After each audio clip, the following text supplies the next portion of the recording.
Estamos aquí en los estudios ya acompañados por el doctor Joseph Campos, abogado de la presidenta Dina Boluarte. La Fiscalía ha fijado ya una fecha para que ella responda a las preguntas que tendrá que hacerle la fiscal de la Nación con relación a las lamentables muertes en el marco de las protestas que siguieron al 7 de diciembre.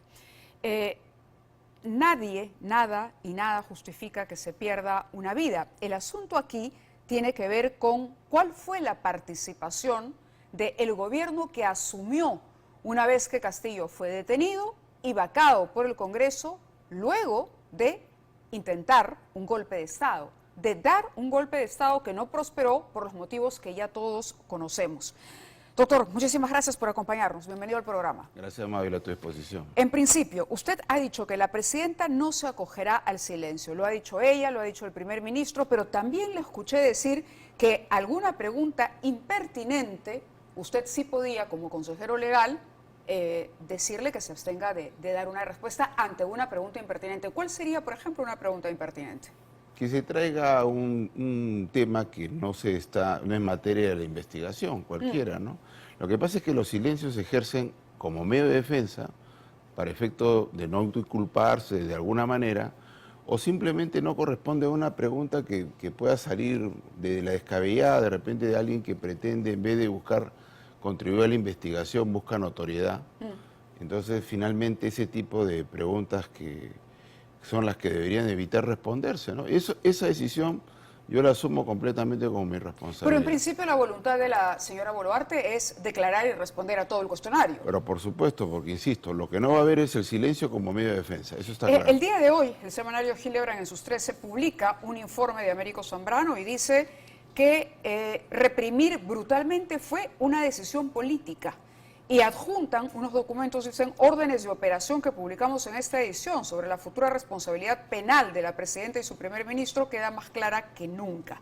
Y aquí adjuntan una serie de documentos con la orden, por ejemplo, de operaciones 001-2023 de la DIROES. Esto definitivamente se lo van a preguntar a la presidenta. Y a ver, yo venía fuera de Lima, y cuando me dan las noticias amigos, alumnos del semanario de Hildebrand, yo me preocupé. Y ciertamente busqué el documento acá digital. Dice, Plan de Operaciones número 016, Emergencia Nacional, Conflictos Sociales, elaborado por la Comandancia General de la Policía y a otras 4 órdenes de operaciones policiales que dan cuenta de la preparación y ejecución de los operativos para sofocar disturbios, restablecer orden interno en Juliaca, donde hubo más víctimas mortales, como sabemos. Y ciertamente cuando leo lo que existe, eso que resulta siendo realmente grandilocuente, no tiene absolutamente nada de relevante. Sí que está bien que sigan publicando, pero no hay documentos que digan, que sugieran, que contengan de manera razonable algún tipo de situación de lo que ha ocurrido. O sea, nadie ha mandado a través del documento de la muerte. Lo que hay una caracterización de un contexto. En este escenario donde se va a trabajar, existen gente con las cuales resultan siendo... ¿Se refiere usted a cuando se describen estos documentos, por ejemplo, quiénes son las fuerzas adversas, quiénes son las fuerzas amigas, y se menciona fuerzas adversas, simpatizantes de las personas o de la causa que origina el conflicto, delincuentes comunes, organizaciones delincuenciales, familiares y simpatizantes vinculados con actividades delincuenciales, delincuentes terroristas, dice, opositores a la política del gobierno de turno, como fuerzas adversas? Pero es habitual que en un informe de esta naturaleza se ponga a los opositores a la política del gobierno de turno como una fuerza adversa. Se describe cuáles son las contingencias que puedes ubicar en este escenario. Personas que eventualmente pueden participar. Es una descripción que ciertamente se puede corroborar o no en la realidad. Tú vas a llegar a un lugar y vas a encontrar gente de este tipo, A, B, C, D, vas a encontrar delincuentes, como se encontraron. O sea, miren, por ejemplo, ayer estuve discutiendo con Nicolás Lucar, ¿no? Y Nicolás me decía, yo te he demostrado la presencia de terroristas en el lugar. Yo no sabía eso, le digo, pero qué bien que lo hayas tú establecido. Y sin embargo, todo es una descripción de los posibles riesgos que pueden ocurrir. Y efectivamente... Más allá de los documentos, yo le hago una pregunta que se puede hacer cualquier ciudadano que nos esté escuchando y que seguramente hará la fiscal.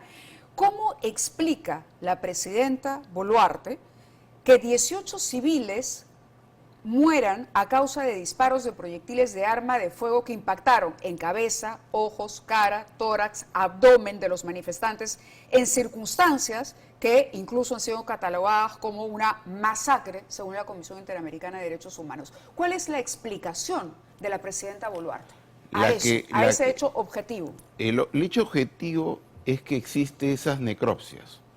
Las circunstancias que se provocan esas situaciones es lo que se debe investigar.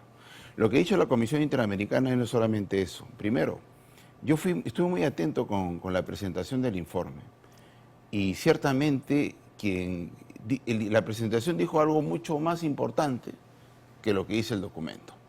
Para eso, el que fue magistrado de la Corte Constitucional Colombiana, que es uno de los comisionados, ¿no? Sí. Finalmente estableció con claridad los alcances y los límites de este documento. Este documento termina, primero, estableciendo lo que ya debemos dejar de calificar a estas movilizaciones. No fueron protestas, ¿ya? No fueron protestas.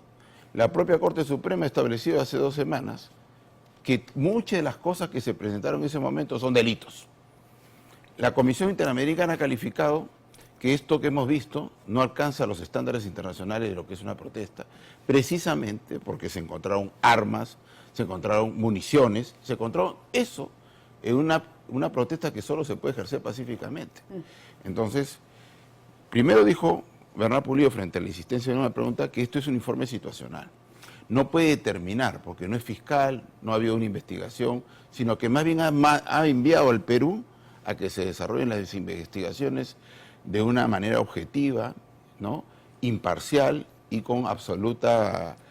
De ahí saldrá una verdad. Y esa verdad es la verdad. ¿La verdad va a ser la individualización de la responsabilidad?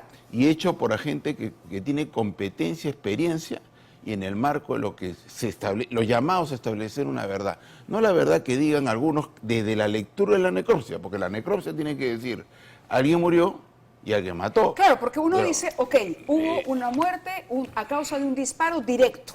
Se ha establecido que alguien disparó directamente contra una persona, no en todos los casos era gente que estaba dentro de la propia convulsión, había civiles también que estaban circunstancialmente por ahí.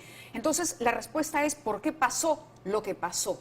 Bueno, primero quiero comenzar que esta descripción a veces podría provocar la percepción que la explicación que yo trato de hacer tiene indolencia, y no es así. Yo, por el contrario, quiero en primer lugar establecer que hemos lamentado profundamente que mueran peruanos en general. Te decía al inicio de esta entrevista que lo que había un vidrio en la puerta de Panamericana Televisión tuvo que ser sustituido por placa de acero porque el vandalismo de esos días también atacó y afectó las instalaciones de este canal, ¿no? Entonces, lo que sí creo que queda claro es lo siguiente, que la necropsia diga que ha habido personas que han fallecido por objeto contundente, por balas, en tal lugar, etcétera, no quita la posibilidad que toda esa descripción corresponda también a un ejercicio, una legítima defensa por parte de policía. ¿Qué quiero decir con esto? En esta situación lo que se tiene que determinar es el uso indebido de la fuerza o el uso debido de la fuerza. Por ejemplo, si el suboficial Soncos, en medio de la lapidación que sufría, hubiera matado 2 o 3, no hubiera tenido responsabilidad, por ejemplo. ¿Por qué? Porque está en un momento de exposición letal y ciertamente el ejercicio del arma, hasta antes que lo quemaran, hasta antes que lo mataran, era posible.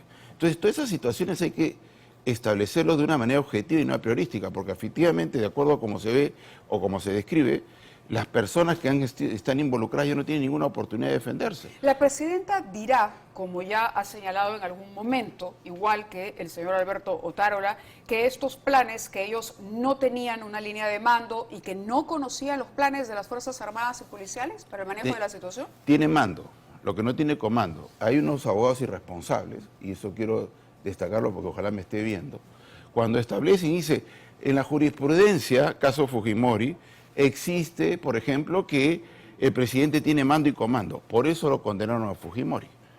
Porque él sí tenía mando y comando. Es decir, control. ¿Cuál es la diferencia entre Fujimori y Dina Boluarte?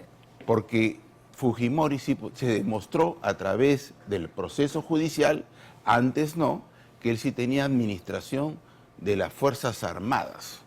¿no? Y no solamente eso, por el Grupo Colina, ¿no? En virtud de la cual, a través de Montesinos, a través de determinadas circunstancias, se estableció que él no solamente hacía el mando, sino que ejercía dirección directa castrense. Además de la voluntad que estaba y que había manifestado directamente él mismo a través de diversos medios. Yo soy el que mando. Eso no pasa con las autoridades democráticas en general. Para ser presidente de la República, uno necesita votos nomás. A diferencia del jefe de comando policial. El jefe del comando policial ingresó a la escuela de la policía, ¿no? Siguió una carrera militar. Efectivamente tiene competencia. Usted se refiere al Grupo Colina, a los vínculos directos con el señor Fujimori, con Vladimiro Montesinos. En el ejemplo, no cabe hacer la comparación con la señora Boluarte. Además, la señora Boluarte acababa de asumir la presidencia de la República. Pero enterada ella de las primeras muertes, pudo haber hecho relevos importantes que no se hicieron. Cambios en ministerios, por ejemplo, que es algo que se le reclama. ¿Qué pasó con los ministros? ¿Por qué continuaron en los cargos? ¿Por qué incluso el ministro de Defensa fue ascendido a jefe de gabinete? La pregunta... primero quiero terminar la primera parte. Ella es jefe suprema de las Fuerzas Armadas y también es jefa de Estado. Bajo la lógica que se le pretende atribuir, cuando ocurre en cualquier ministerio y aparece un acto de corrupción en otro lugar, ella también va a ser responsable. No es así. Así no funciona, insisto. Cuando se dice mando y comando se hace una reducción quizás que no permite comprender. Nuevamente, el jefe, el político, da decisiones políticas. Una vez que implementa es obedecida y alguien va y administra y traduce eso en estrategia policial o militar para controlar. ¿Tuvo la presidenta conocimiento de los planes operativos? Y el tercer nivel es que lo que aparece en el mundo de la realidad. Entonces, por ese lado, nosotros tenemos que hay tres momentos.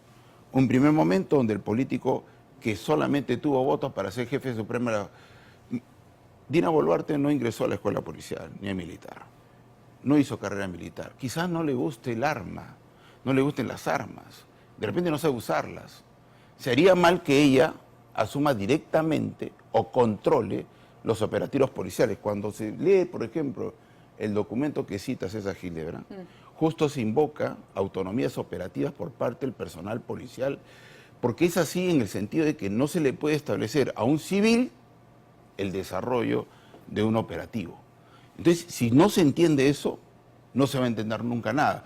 Por esa razón, cuando lo condenan a Alberto Fujimori, él sí tenía mando, que lo tiene Dina Boluarte, y comando. Y por esa razón lo condenan. Si él hubiera mantenido una posición en la cual el jefe supremo manda, pero no comanda, no hubiera sido responsable de penal. De acuerdo. El interrogatorio se producirá en la Fiscalía. ¿La presidenta va a ir a la Fiscalía o va a pedir que la fiscal vaya a Palacio de Gobierno? El 7 de marzo fue a la Fiscalía, ¿no? Y lo que efectivamente ocurrió en ese momento era que se podía establecer una agenda. Creo que más allá de que no he podido conversar directamente todavía sobre ese tema en particular, lo importante es que el 6 de junio hasta ahora va a haber. Si no ocurrió el 31 de mayo, mire, el 31 de mayo salió una notificación estableciendo algo que celebramos.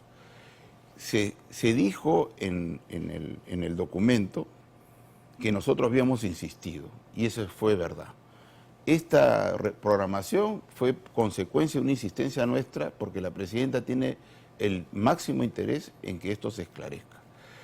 Y ciertamente no había sido posible porque había un debate entre la Procuraduría y el Ministerio Público sobre la participación de la Procuraduría. Entonces, como ese tema todavía es un debate, ciertamente no querían programarnos, pero nosotros hemos insistido porque creo que es importante que se conozca que todos lamentamos lo que ocurrió, pero las imputaciones que se establecen en esa investigación son demasiado severas como para que no se resuelvan inmediatamente, ¿no? De acuerdo, yo le agradezco muchísimo que haya estado esta noche con nosotros, doctor, y estaremos, por supuesto, muy pendientes de lo que ocurra el 6. Gracias. Gracias, Marila.